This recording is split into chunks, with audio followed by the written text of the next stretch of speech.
చూసి ఈ ఇప్పుడు కొత్తగా ఏదో మార్చినట్టున్న రైతు సేవా కేంద్రాలు అనుకుంటా. ఆ రైతు సేవా కేంద్రం దగ్గర నుంచి ఒక కాగితం తీసుకెళ్తే ఆ 17% ఉన్నది కూడా 25% ఉందని చెప్పి ఆ రైస్ మిల్స్లో కొన్ని చెప్పే పరిస్థితులు ఉన్నాయి. కానీ రైతు ఏం చేస్తాడు, వెంటిలేటర్ మీద ఉన్నప్పుడు ఏదో ఒక విధంగా ఏదో ఒక రేటుకి అమ్మేసుకోవాలనే ఒక పరిస్థితుల్లో ఈరోజు మద్దతు ధర లభించకపోగా ప్రతి గ్రామంలో కూడా 1200, 1300, 1000 రూపాయలు కూడా కొనే పరిస్థితి లేని పరిస్థితి ఈరోజు ఇక్కడ నెలకొని ఉంది. అంటే ఎన్నికల్లో అధికారం ఒకటే శాశ్వతం కాదు, లేకపోతే అధికారమే శాశ్వతం అనుకోవడం కూడా అది కరెక్ట్ కాదు. రైతుల్ని మీరు ఎన్నో మాటలు చెప్పి అధికారంలోకి వచ్చారు. రైతు భరోసా ఇస్తున్నారు. స్టార్టింగ్లో రైతు భరోసా ఇచ్చే సంగతి తర్వాత ఎండింగ్లో మేం పండించుకున్న పంటను కూడా అమ్ముకోలేని పరిస్థితుల్లో ఇప్పుడు చూస్తూ ఉన్నాం. అంటే 1262 అని ఒక వెరైటీ ఉంది. రైతు ఎప్పుడు కూడా ఆశపడతాడు, ఏదో ఒక పంట పండితే ఏదైనా ఈ వెరైటీ ఎక్కువగా కొంటే ఈ వెరైటీ ఉంచుకుందాం అని చెప్పి రైతు ఆశపడతాడు. కానీ ఈరోజు ఇక్కడ చూసే పరిస్థితి ఏంటంటే లాస్ట్ ఇయర్ 80% ఈ 1262 అనే రకం ఇది గవర్నమెంట్ మళ్ళీ విత్తనాలు కూడా సప్లై చేసింది. ఈ రకం బాగా కొన్నారని చెప్పి ఈరోజు రైతులు ఊడ్చుకుంటే 80% రోడ్ల మీదే ఆ రకం అంతా కూడా ఉంది. అంటే వాళ్ళు 1000 రూపాయలకి ఇస్తారా, 600కి ఇస్తారా, 700కి ఇస్తారనే పరిస్థితిలో రైతు ఎక్కడి నుంచి తీసుకొచ్చి పెట్టుబడి పెట్టి ఇబ్బంది ఏ విధంగా పడతా ఉన్నాడో రైతు ఒక్కసారి మనందరం కూడా కళ్ళారా చూస్తే తెలుస్తుంది. అధికారులను అడిగితే ఎక్కడా ఒక్క లారీ కూడా లేదంటారు. అధికారులను అడిగితే బస్తాలన్నీ సప్లై చేస్తూ ఉన్నారు. బస్తాలన్నీ మీరు సప్లై చేస్తే ఈ గోని సంచుల్లో ఎందుకు ఇక్కడ రైతులందరూ కూడా కప్పుకుంటారు? ఒక్కసారి మీరందరూ పత్రికా సోదరులు కూడా ఒకసారి ఆలోచించేయండి. మీరు సంచులు సప్లై చేస్తున్నారు. సంచులు సప్లై చేసినప్పుడు ఈ రైతులకి ఇలాంటి పరిస్థితి ఎందుకు వస్తుంది? కనీసం వర్షం వస్తూ ఉంది. ఇప్పటి వరకు ఇక్కడ ఒక అధికారి కానీ ఎవరైనా ఒక విఆర్ఓ స్థాయిలో ఒక అధికారి కూడా లేరు. వాళ్ళకి ఎంతసేపు కూడా వేరే ప్రయారిటీస్ ఎక్కువైపోయినాయి. అంటే ఈ మండలంలో ఇసుక దోచుకుందామా, మట్టి దోచుకుందామా, బుసక దోచుకుందామా, ఈ క్వారీ నాకు కావాలా, ఈ క్వారీ నీకు కావాలా, ఈ క్వారీ ఆ ఊరాయనికి అప్పచెప్పాం, ఈ క్వారీ ఈ ఊరాయనికి అప్పచెప్పాం, బాటకేమో 200 వసూలు చేస్తాం.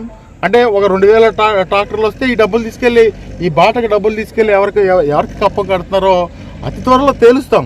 మేము కూడా చూస్తాం ఏ విధంగా అన్యాయంగా చేస్తూ ఉన్నారు. మళ్ళీ గ్రామ స్థాయిలో తగాదాలు పెడతా ఉన్నారు. నేను ఒకసారి రైతులు వెంటిలేటర్ మీద ఉన్నారు. ప్రభుత్వం వెంటనే కూడా ఆదుకోవాల్సిన పరిస్థితి ఉంది. రేపు సాయంత్రం లోపుగా ఈ రైతులందరి దగ్గర నుంచి ధాన్యం కనుక కొనుగోలు చేయని పక్షంలో తోట్లవల్లూరు ఎంఆర్ఓ ఆఫీస్ దగ్గర ధర్నా చేయడానికి సిద్ధంగా ఉన్నామని చెప్పి కూడా ఈ సందర్భంగా మనం చేస్తా ఉన్నాం. రేపు ఒక్కరోజు చూస్తాను. రేపు కలెక్టర్ గారిని కూడా కలుస్తాం. కలిసిన తర్వాత పెద్ద ఎత్తున రైతులతో కలిసి ఆందోళన చేపట్టి రైతు చివరి గింజ కొనే వరకు కూడా వైఎస్ఆర్ కాంగ్రెస్ పార్టీ తరఫున పోరాటం చేస్తామని చెప్పి కూడా ఈ సందర్భంగా మనం చేస్తాం. నిన్న మంత్రి గారు పోరాటాలు ఏం చేయవసరం లేదు, మొత్తం అంతా ధాన్యం అధికారులకి చెప్పి ఉన్నాము, వాళ్ళందరూ ధాన్యం కొనుగోలు చేస్తారు, వెహికల్స్ కూడా సప్లై చేసి ఉన్నామని చెప్పారు. ట్రాన్స్పోర్ట్ మంత్రి గారు నిన్న ఎన్ని గంటలకు వచ్చారండి? 11:30 అయింది. ఇప్పుడు టైం ఎంత అయింది? ఈ రోజు టైం ఎంత అయింది? 24 గంటలు దాటిపోయింది కదా. 24 గంటలు అంటే దాదాపుగా 32 గంటలు 33 గంటలు అయిపోతా ఉంది. మంత్రి గారు వచ్చి మాయ చేసేసి మొత్తం ధాన్యం మాయం చేస్తానన్నాడు. ఏంటి మంత్రి గారు 32 గంటలు వెళ్ళినా నిన్నటి నుంచి ఈ యార్డ్లో నుంచి ఒక్క లారీ అన్నా కానీ వెళ్ళిందేమో. మంత్రి గారి మాటకి ఎంత విలువ ఉందో ఒకసారి ఆలోచన చేయండి. ఇప్పుడు మంత్రి గారు వచ్చారండి, పామర్ నియోజకవర్గం వచ్చారు. మేము కూడా శాసనసభ్యుడిగా పనిచేసాం. ఆ రోజు ధాన్యం ఉంటే వెనకాల పడి లారీలు పెట్టి పంపించిన పరిస్థితులు కూడా ఉన్నాయి.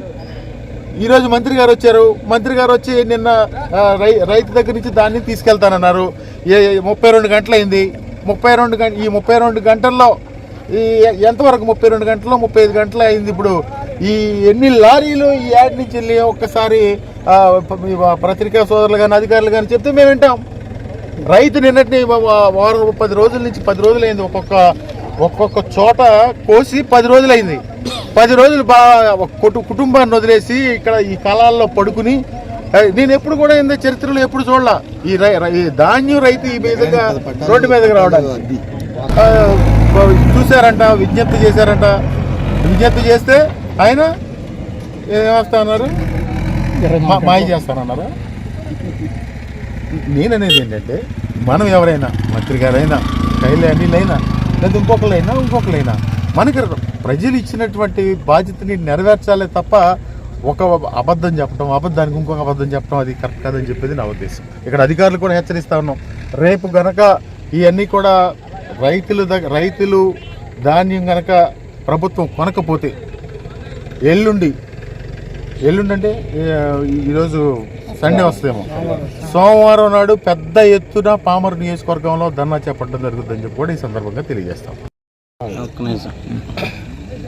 పత్రికా సోదరులకు నమస్కారం. మేము ఒల్లూరుపాలెం గ్రామ రైతులని.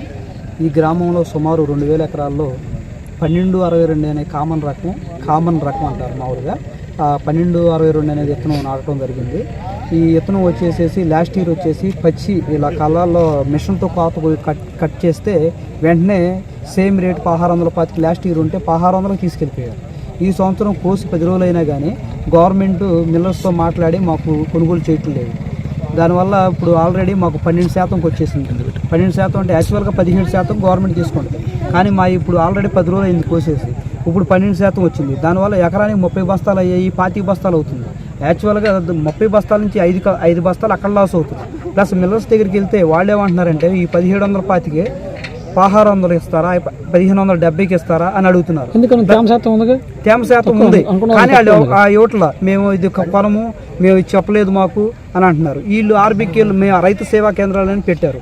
రైతు సేవా కేంద్రాల ఆఫీసులను సంప్రదిస్తే వాళ్ళు ఏమంటున్నారంటే రైతులే వెళ్ళి మిల్లర్స్తో వాళ్ళు చెప్పినంత, వాళ్ళు ఎంత చెప్తే అంతకు తీసుకోండి, మా వల్ల అయితే ఏం కుదరదు, మా వల్ల అయితే ఏమవుదని రైతు సేవా కేంద్రాల్లో అధికారులు చేతులు ఎత్తేస్తున్నారు. ఏమైనా గన్నీ బ్యాగ్స్ కావాలంటే ఈ రోజు లేకపోతే రేపో ఎల్లుండి తెప్పించేస్తాం, మీరు కాటా వేసుకొని సొంత ట్రాక్టర్లతో లేకపోతే సొంత వెహికల్స్తో మీరు తీసుకొని వెళ్తే ఆ మిల్లర్స్తో మాట్లాడుకొని